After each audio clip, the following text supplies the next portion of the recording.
ನಮಸ್ಕಾರ. ವಿಶೇಷ ಕಾರ್ಯಕ್ರಮಕ್ಕೆ ಸ್ವಾಗತ. ನಾನು ಸುಧಾ ಗೌಡ. ಇತ್ತೀಚೆಗೆ ಚಿನ್ನದ ಬೆಲೆ ಗಗನಕ್ಕೆ ಏರಿಕೆಯಾಗ್ತಾ ಇದ್ದು, ಚಿನ್ನ ಕೊಳ್ಳೋದು ಸಾಮಾನ್ಯ ಜನರಿಗೆ ಕಷ್ಟ ಆದರೆ ಅದೇ ಚಿನ್ನದ ಮೇಲೆ ಸಾಲ ಪಡೆಯುವವರಿಗೆ ಇದು ನಿಜಕ್ಕೂ ಬಂಪರ್ ಲಾಟ್ರಿ ಹೊಡೆದಂಗೆ ಸರಿ. ಆದರೆ ಚಿನ್ನದ ಬೆಲೆ ಜಾಸ್ತಿ ಆದಂತೆ ಚಿನ್ನಾಭರಣ ಅಂಗಡಿಗಳಲ್ಲಿ ಕಳ್ಳತನದ ಪ್ರಕರಣಗಳು ಅಷ್ಟೇ ಜಾಸ್ತಿ ಆಗ್ತಾ ಇದೆ. ಅದರ ಜೊತೆಗೆ ಚಿನ್ನದ ಆಭರಣ ಮಳಿಗೆಗಳಲ್ಲಿ ಕೆಲಸ ಮಾಡುವವರೇ ಚಿನ್ನ ಕದ್ದು ಮಾರಿ ಲೈಫ್ ಸೆಟಲ್ ಮಾಡ್ಕೊಂಡು ಬಿಡೋಣ ಅನ್ನೋ ಯೋಚನೆಯಲ್ಲಿದ್ದಂಗೆ ಕಾಣ್ತಾ ಇದೆ.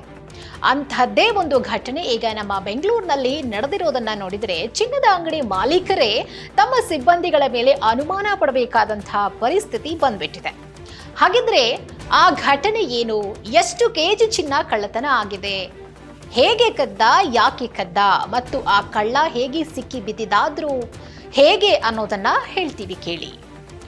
ಆನ್ಲೈನ್ ಜೂಜಿನ ಚಟ ಮನುಷ್ಯನನ್ನ ಎಂತಹ ದುಸ್ಸಾಹಸಕ್ಕೆ ಬೇಕಾದರೂ ತಳ್ಳಿಬಿಡುತ್ತೆ ಅನ್ನೋದಕ್ಕೆ ಬೆಂಗಳೂರಿನ ಈ ದರೋಡೆ ಪ್ರಕರಣ ಸಾಕ್ಷಿಯಾಗಿದೆ.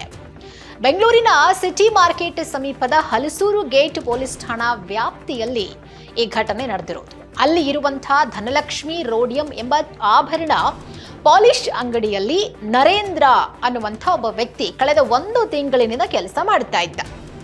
ನೋಡಿ, ಆತ ಕೆಲಸಕ್ಕೆ ಸೇರಿ ಕೇವಲ ಒಂದೇ 1 ತಿಂಗಳಾಗಿರೋದು.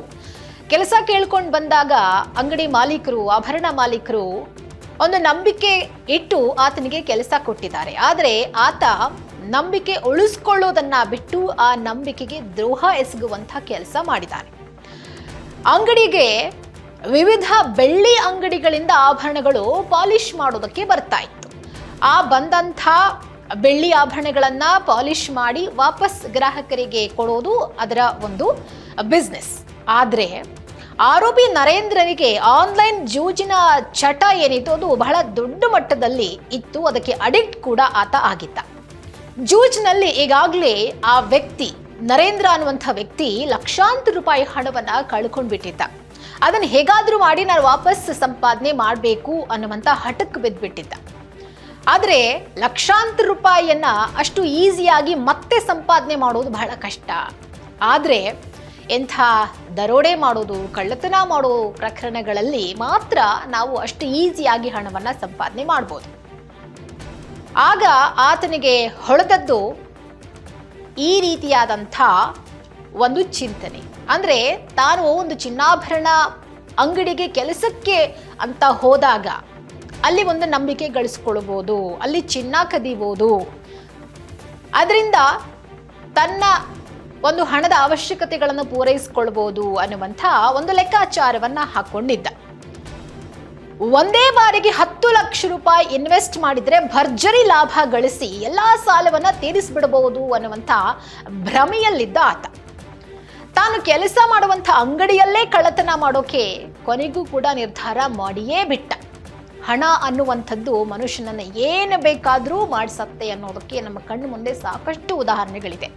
ಹಣಕ್ಕೋಸ್ಕರ ಮನುಷ್ಯ ಮಾಡದೇ ಇರುವಂಥ ಕೆಲಸಗಳೇ ಇಲ್ಲ. ಅದರಲ್ಲಿ ಇದು ಕೂಡ ಒಂದು. ಅಂಗಡಿಯ ಕೀ ಆತನ ಬಳಿಯೇ ಇದ್ದಿದ್ದು ಈ ಕಳ್ಳತನಕ್ಕೆ ಒಂದು ದೊಡ್ಡ ಮಟ್ಟದ ಒಂದು ಬೂಸ್ಟ್ ಸಿಕ್ಕಿದ್ದು. ನೋಡಿ, ಆತ ಕೆಲಸಕ್ಕೆ ಸೇರಿ ಕೇವಲ 1 ತಿಂಗಳಾಗಿದೆ. ಅಷ್ಟು ಬೇಗ ಆತನನ್ನು ನಂಬಿ ಅಂಗಡಿ ಕೀಯನ್ನ ಆತನಿಗೆ ಕೊಟ್ಟಿದ್ದು ನಿಜಕ್ಕೂ ಆಶ್ಚರ್ಯ ಮತ್ತೆ ದುರಂತ.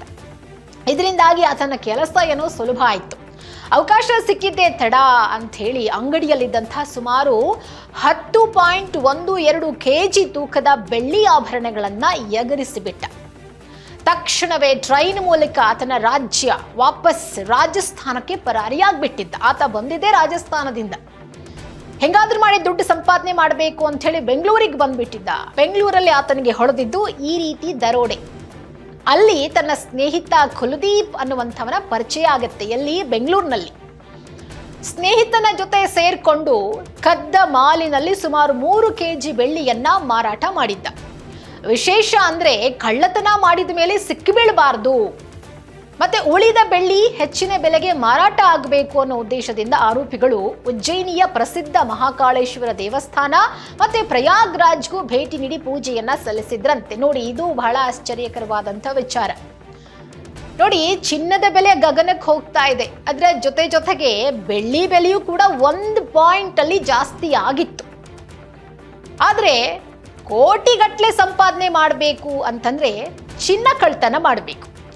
ಲಕ್ಷಾಂತರ ರೂಪಾಯಿ ಸಂಪಾದನೆ ಮಾಡಬೇಕು ಸಾಕು ಅಂದ್ರೆ ಬೆಳ್ಳಿ ಕಳ್ತನ ಮಾಡಬೇಕು ಅನ್ನೋದು ಆತನಿಗೆ ಗೊತ್ತಿತ್ತು. ಅದಕ್ಕೆ ನಾನು ಆಗ್ಲೇ ಹೇಳಿದ್ದು, ಚಿನ್ನಾಭರಣ ಮಳಿಗೆಗಳಲ್ಲಿ ಇವತ್ತು ಕಳ್ಳತನದ ಪ್ರಕರಣಗಳು ಯಾಕೆ ಜಾಸ್ತಿ ಆಗ್ತಾ ಇದೆ ಅಂದ್ರೆ ಚಿನ್ನ ಬೆಳ್ಳಿ ದರ ಜಾಸ್ತಿ ಆಗ್ತಾ ಇದೆ.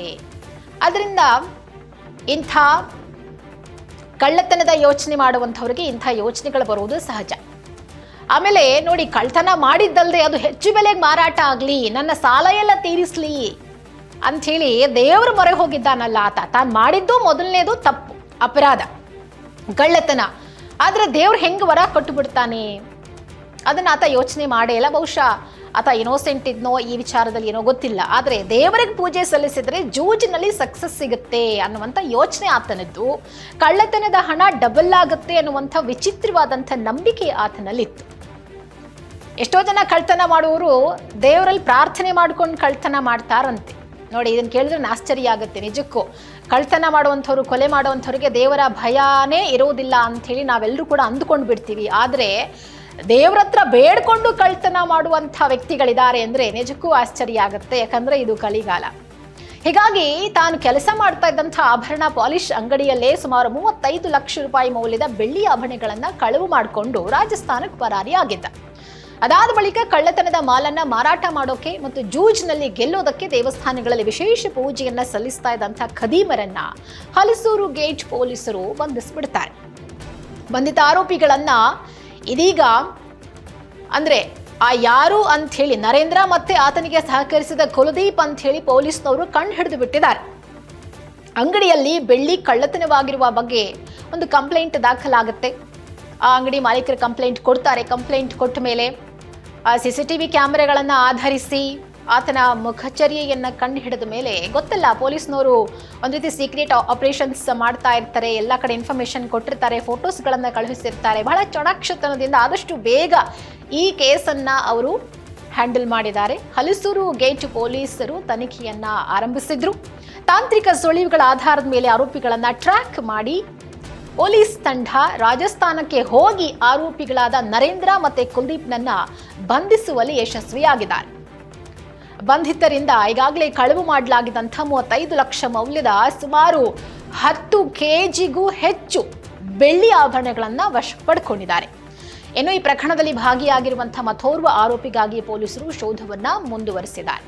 ಈ ಘಟನೆಯನ್ನ ನೋಡ್ತಾ ಇದ್ರೆ ನಮ್ಮೆಲ್ರಿಗೂ ಏನನ್ಸುತ್ತೆ ಅಂತಂದ್ರೆ, ಈ ಚಿನ್ನಾಭರಣ ಅಂಗಡಿಗಳಲ್ಲಿ ಕೆಲಸ ಮಾಡ್ತಾ ಇರುವಂತಹ ಸಿಬ್ಬಂದಿಗಳ ಮೇಲೆ ಮಾಲೀಕರು ಅನುಮಾನ ಪಡುವಂಥ ಒಂದಷ್ಟು ಸಂದರ್ಭಗಳು ಸೃಷ್ಟಿಯಾಗ್ಬಿಟ್ಟಿದೆ. ಎಲ್ಲಿ ಸ್ವಲ್ಪ ಬೈ ಮಿಸ್ಟಾಗಿ ನಡ್ಕೊಂಡ್ಬಿಟ್ರು ಕೂಡ ಅವ್ರನ್ನ ಅನುಮಾನ ದೃಷ್ಟಿಯಿಂದ ನೋಡುವಂಥ ಪರಿಸ್ಥಿತಿ ಬಂದೋಗ್ಬಿಟ್ಟಿದೆ. ಇದಕ್ಕೆಲ್ಲ ಕಾರಣ ಚಿನ್ನ ಬೆಳ್ಳಿ ರೇಟ್ ಜಾಸ್ತಿ ಆಗಿರುವುದು. ಹಾಗಾಗಿ ಈ ಚಿನ್ನ ಬೆಳ್ಳಿ ಕದಿಯುವರ ಸಂಖ್ಯೆ ಕೂಡ ಜಾಸ್ತಿ ಆಗ್ತಾ ಇದೆ. ಸೊ ಹೀಗಾಗಿ ಸ್ವಲ್ಪ ಚಿನ್ನಾಭರಣ ಅಂಗಡಿಯವರು ಮತ್ತು ಈ ಚಿನ್ನ ಬೆಳ್ಳಿ ವಿಚಾರಕ್ಕೆ ಸಂಬಂಧಪಟ್ಟಂತೆ ಕೆಲಸ ಮಾಡುವಂಥ ಮಳಿಗೆಗಳಲ್ಲಿ ಸ್ವಲ್ಪ ಹುಷಾರಾಗಿರಬೇಕು.